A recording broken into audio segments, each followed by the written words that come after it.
You watch 100 Mile Drive, a channel where I teach you to buy the right car. And today I brought the cheapest car you can buy in the United States for 2024.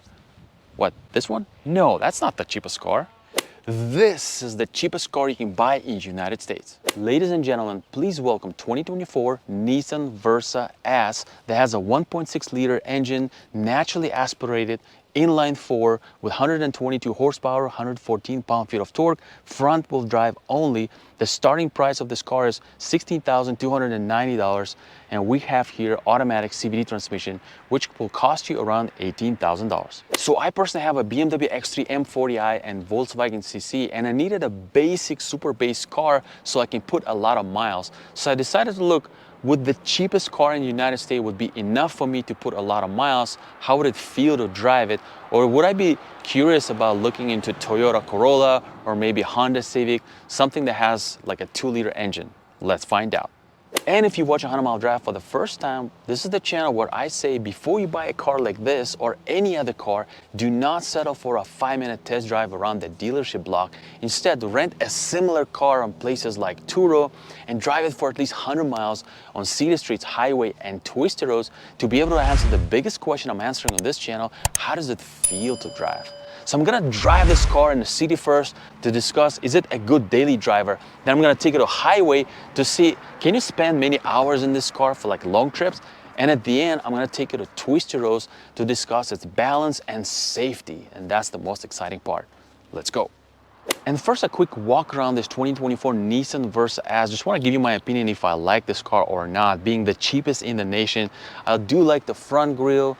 I definitely like the side profile for this car. Now, this car comes with upgraded S trim where you get 16-inch alloy wheels and the 7-inch color display, which we'll see inside. It's a $1,100 option. In my opinion, it's worth it, but obviously you don't have to get it. Now, overall, it looks good. I really like this blue color. I think this is the color I would get if I were to buy this car. Now, let's also talk about some of the issues that I see, and that is, look at this key, not having a remote entry, right? So keyless entry, so you have to use key pretty much. Even open a trunk, you gotta use a key, unless you go for the SV model. And actually the size of the trunk is pretty decent in this. So as you'll see, a lot of the things will cost you extra in this car, but some of these things, like you have to use a key for this also. You know, I wouldn't expect to use a key here also. So you pretty much have to use a key to open this car, and I do not like that. Now let's do a quick door sound check. You know, it's pretty decent door actually. Yeah, let's get on the inside. All right, getting on the inside this car, and immediately I want to talk about the interior quality. And honestly, I mean, everything is plastic, of course. This is what you expect from the cheapest car, but it's pretty nicely attached. This is what I like about this. Like, this is better than the Subaru Crosstrek that I got, you know, last year for 2023. Even though this has everything is plastic, but it's nicely attached, so nothing rattles or squeaks. Well, guess what? This car only had 25 miles when I picked it up. Let me go ahead and start it. The steering wheel looks pretty cool, actually. There's like a flat area here. Overall, this is what it looks like. This is the upgraded 7-inch color display, and then you can do your Android Auto or Apple CarPlay.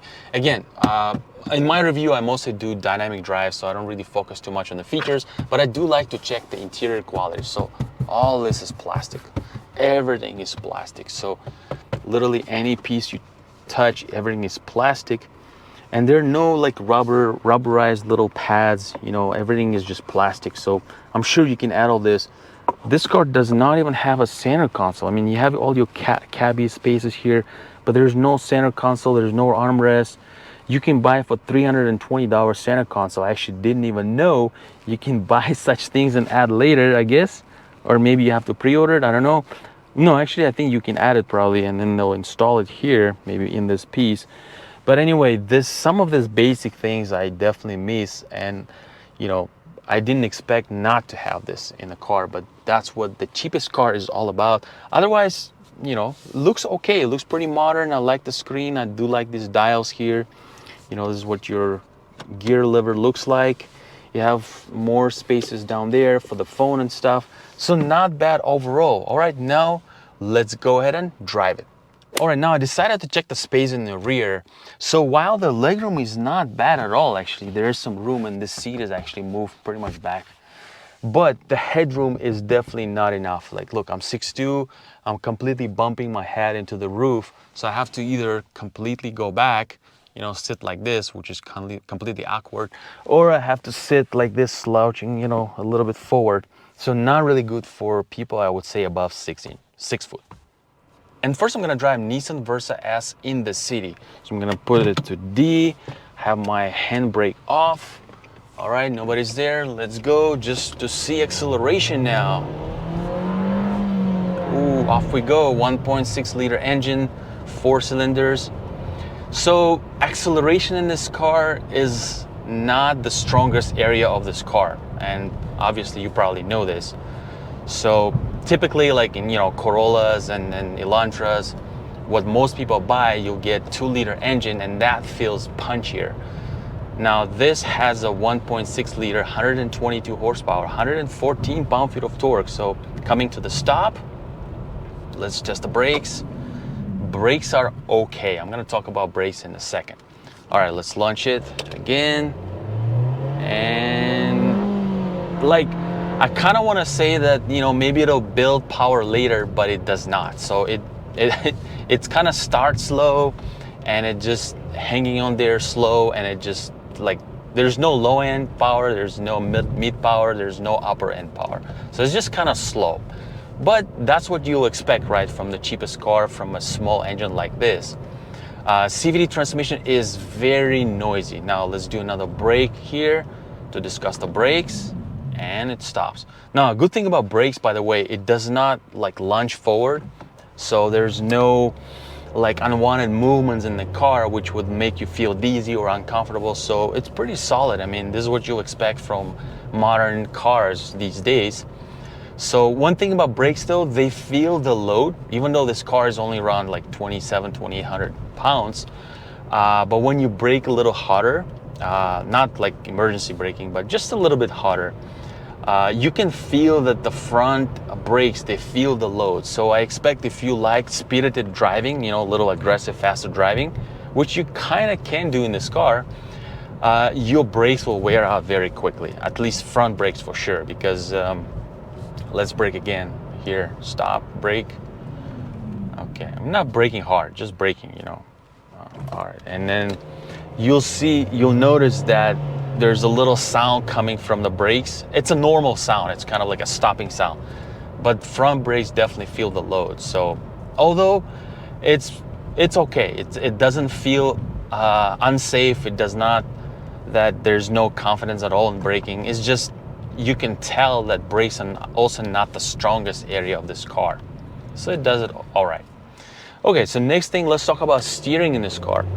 Now steering, actually, I was pleasantly surprised that I like it. You know, it's not soft. It's not like, you know, Toyota RAV4 kind of soft, light steering.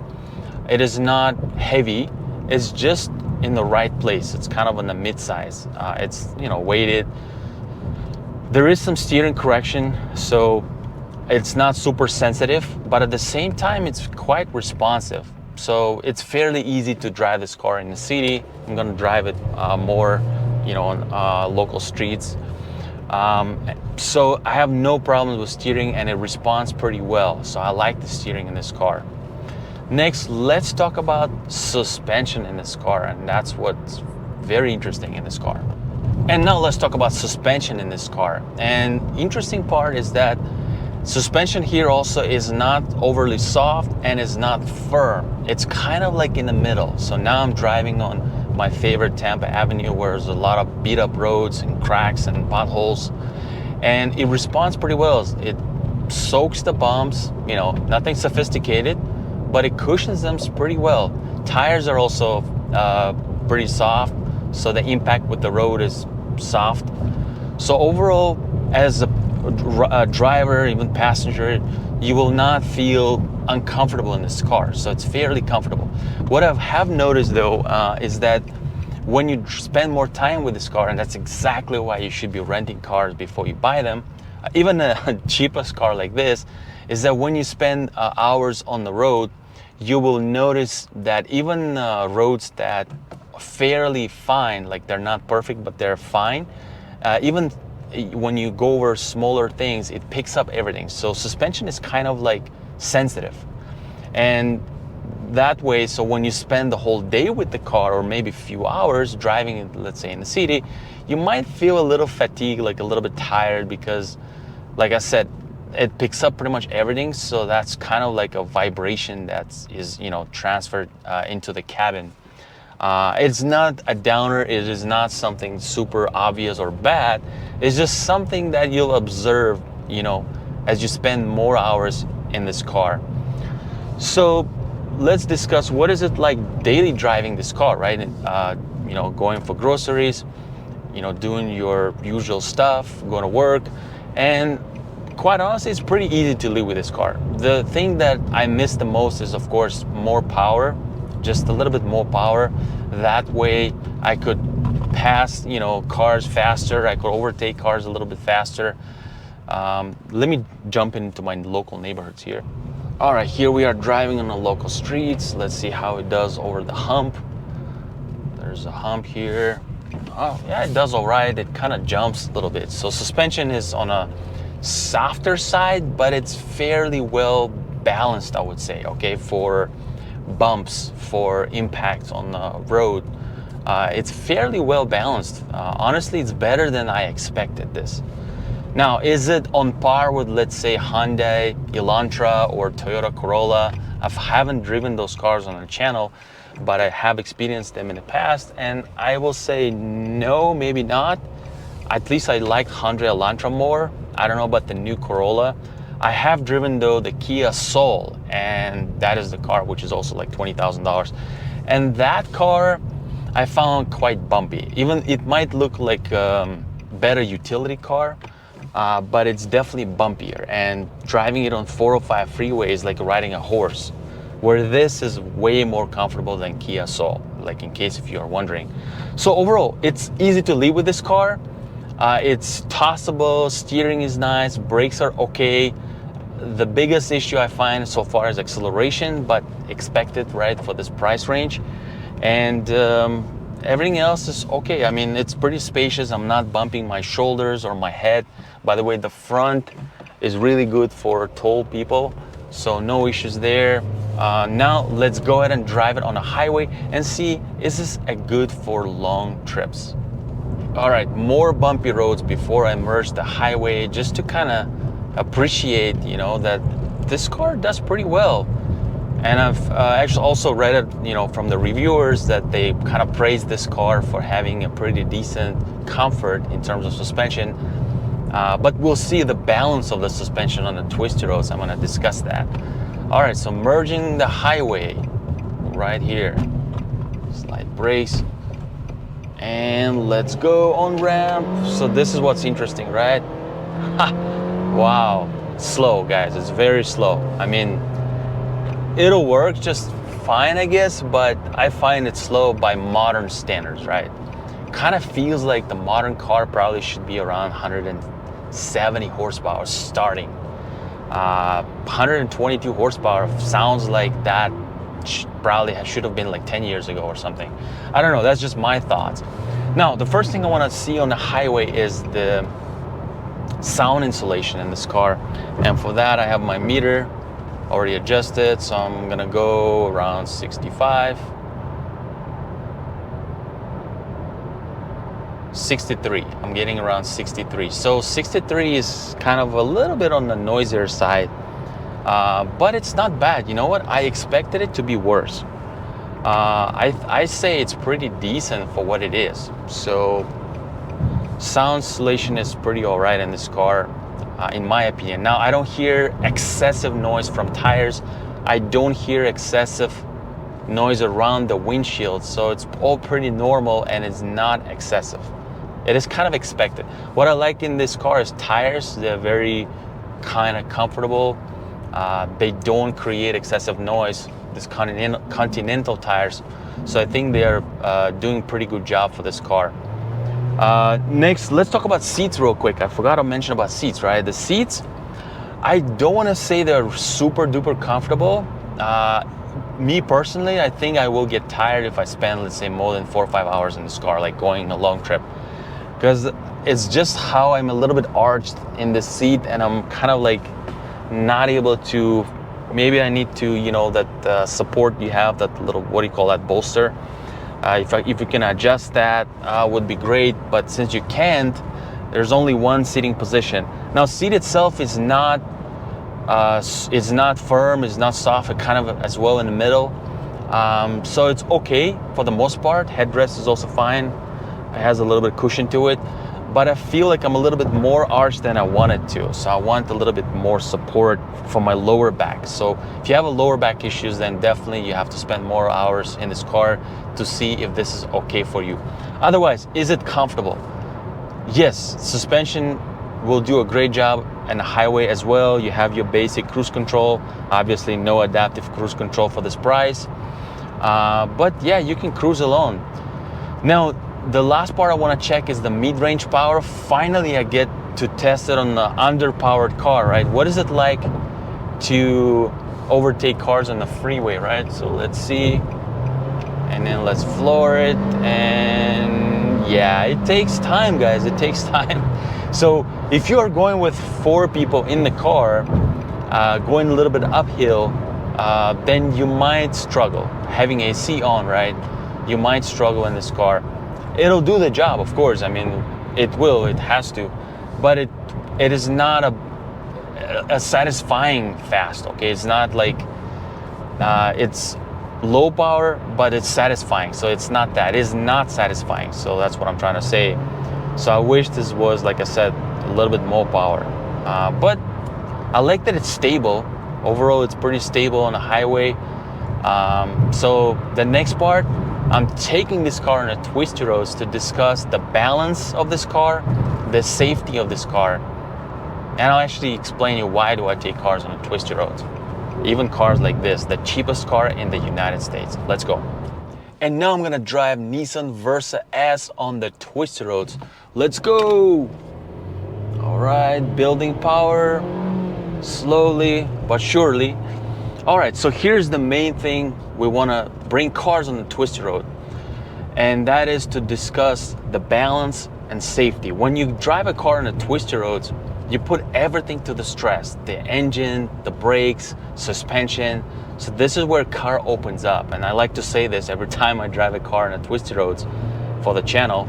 So we bring the cheapest car on the twisty roads to see the balance of the chassis, to see how would it behave in the dangerous situations. So the first corner here, of course, I already drove this car before here.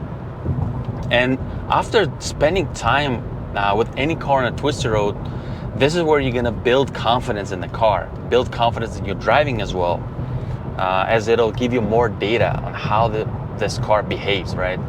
So let's take some corners here. So overall, chassis is doing pretty good work. It doesn't dance, it's fairly balanced. It is on the softer side, right? Like usually we want farmer car on a twisty roads, but it behaves pretty well. It's pretty settled. So that's what I like about this chassis. So that means if somebody brakes in front of me at city speeds, I'll be able to overtake the car and I'll feel pretty safe, okay? These tires are 205 wide, so they're not very wide, but they hold this car pretty well. Now, the issue will become if you go above 45, I would say, miles per hour. Like let's say at the freeway speeds, right? If something happens, that's where this car is gonna like weave quite more. That's where you're gonna get yourself into a very unwanted situation. Also considering that the brakes are also not the strongest area. So when you're going a little faster, if something happens, you're not gonna feel safe. That's where you're not gonna feel confident. But overall, at city speeds, you know, like me going around 40, 45 miles per hour here on the twisty roads, this car feels absolutely fine. It is stable. It leans a little bit, but then it holds through the corner fine. Car does not dance, nothing funky. It holds really well. Minor understeer, but very minor. Tires are loaded, But yeah, it does fairly well. I can even say you can even have fun with this car, because I'm going downhill, so I don't need to put a lot of speed and a lot of like I said, yeah, extra speed, so that way I can, even at the lower speed, see what this car is doing. There's no oversteer as well, but it can be done, right? Like if you put more speed. So overall, not bad. Like after driving this car on a twisty road, this is where most cars for me gain respect, okay? And this car also got respect. For what it is, how it's built, I think it's doing a fantastic job. I think the strongest area of this car is the chassis and steering, 100%. I think steering is pretty good. Behind M2 right now, and M2 is not going fast. And the chassis is also pretty stable. It's good for highway, it's good for city, it's good even for twisty roads where it doesn't bend, it doesn't do anything overly crazy. It stays pretty well planted. All right, so now let me go ahead and summarize this. All right, guys, and I just finished driving this Nissan Versa S in the city, highway, and twisty roads. Overall, my impressions are positive, and I would like to break this car down in two strongest and weakest areas. Like the strongest areas of this car are steering. I definitely like the steering in this car. Another strongest area is suspension. I like how suspension behaves pretty well in the city. It observes bumps really well. It is a very comfortable car to drive in the city, highway, and twisty roads. On a twisty road, suspension does not dance, does not wobble, does not wander around. Now we're talking about driving it at fairly moderate speeds, like city speeds, right? When you take it higher speeds, that's where things can get a little funky, and that's what you don't want to do with this car for sure. It's not designed for that. But overall, for what it is, it does it pretty well. The weakest areas of this car is acceleration. I don't think cars in modern eras should have this less horsepower like this car has. For example, I had a Fiat 500e for 3 years, and that car only had 111 horsepower, but the delivery of that acceleration felt so good, right? Because it's instant power. So for gas powered cars, I think we should have at least 170 horsepower, 155 horsepower to start with. So yes, I would be wondering to test drive and consider cars with a 2-liter engine, like Toyota Corolla, Nissan Sentra, and maybe Honda Civic. Oh, whoa, wait. If you want to watch my Honda Civic video, I actually did review that video. Make sure to click right here. That's where I was pleasantly surprised with the Honda Civic, but also there are certain things I think I wish it did better. So make sure to watch that video, and I catch you in my next video.